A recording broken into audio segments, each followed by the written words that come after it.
और सरकार ने ये भरोसा दिलाया है कि वो सरकार ठोस कदम उठाएगी। और सबसे ठोस कदम जो सरकार का लग रहा है वो यही है कि वो जलबंदी करेंगे।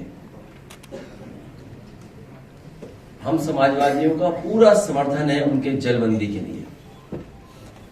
उसी के साथ साथ हमारी मांग है कि शहीद परिवारों के सदस्यों को, उनके परिवार को 10-10 करोड़ से सरकार मदद करे। साथ ही में सरकार उनके परिवार के एक सदस्य को सरकारी नौकरी दे।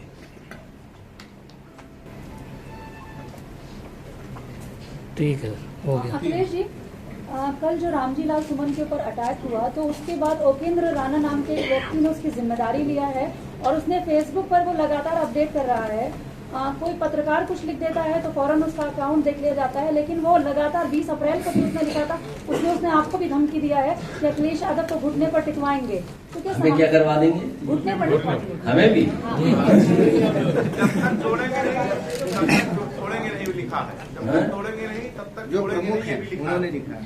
देखिए, सवाल ये कि आतंकवादी आपके घर कैसे आ गए? और सुनने में आ रहा है, जो उनके परिवारों के सदस्यों से सुनने में आ रहा है, जो और प्रदेश के जिनके परिवार के सदस्यों की जान गई है उनसे सुनने में आ रहा है, कहो तो उनके वीडियो में चलवा दो। इनके मंत्रियों को, इनके मुख्यमंत्रियों को क्या सुनना पड़ा? और सुनने में आ रहा है 1.5 घंटे तक कोई पहुंचा ही नहीं वहां पर। 1.5 घंटे तक कोई पहुंचा ही नहीं मदद के लिए। अस्पताल में पहुंचाने के लिए कोई इंतजाम नहीं था। तो आप क्या कह रहे हैं? हम विश्व गुरु बन गए, अमृतकाल चल रहा है, हमारा डंका बज रहा है, हम दुनिया की ये तीसरी अर्थव्यवस्था बने जा रहे हैं। आप सोचिए, तीसरी अर्थव्यवस्था बने जा रहे हो, आप किसी घायल को इलाज नहीं दे पा रहे हो। सीमा पर सेना की। और जब कभी भी आप पाकिस्तान से सवाल खड़े करोगे तो आपको चीन से भी मुकाबला करना पड़ेगा। कई जो अखबार हैं इंटरनेशनल से लेकर के आपके हमारे महत्वपूर्ण अखबार हैं, कई राइटअप आए हैं, कई लोग चर्चा कर रहे हैं इस बात की कि जब कभी भी आप पीओके की तरफ देखोगे, पीओके की तरफ देखोगे तो साथ में आपको चीन से भी मुकाबला करना पड़ेगा। इसलिए किस तरह की चीजें हैं, सेना की जरूरत सीमा पर है। अभी तो कितनी 24 सीटें खाली हैं कश्मीर में। मैं सेना से कहूंगा कि 24 सीटें भरवा दो कश्मीर की, ये जो सेना यहाँ घूम रही है। सर, शंकराचार्य ने कहा है कि 20 साल लग जाएंगे पानी रोकने में। मेरी जानकारी में नहीं है चीजें।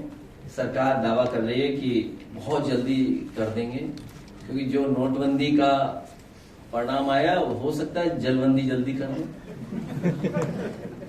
नोटबंदी में कहा था कि भ्रष्टाचार खत्म हो जाएगा, आतंकवाद खत्म हो जाएगा। उम्मीद है कि जलबंदी होने के बाद पाकिस्तान खत्म हो जाएगा। सर, मशीन ही खराब है पानी रोकने के लिए। मशीन तो खराब है, पानी रोके के सर? इतना टेक्निकल नॉलेज नहीं है, हमें इतनी जानकारी नहीं है। तो क्यों दावा ठोक रहे हैं पानी रोकने? सरकार ही जानकारी दे सकती है कि अगर उस तरह का बड़ा पैमाने पर जो इंफ्रास्ट्रक्चर बनाना पड़ेगा, स्ट्रक्चर्स बनाने पड़ेंगे या रिजर्वायर बनाने पड़ेंगे, उसके लिए कितना समय लगेगा। एक सवाल है कि भाजपा के वरिष्ठ नेता हमसे जुड़े रहने के लिए हमारे YouTube चैनल को सब्सक्राइब करें और नई वीडियो की नोटिफिकेशन के लिए बेल आइकॉन को दबाएं। अगर आप ये वीडियो Facebook पर देख रहे हैं तो लाइक जरूर करें और ज्यादा से ज्यादा शेयर करें। धन्यवाद।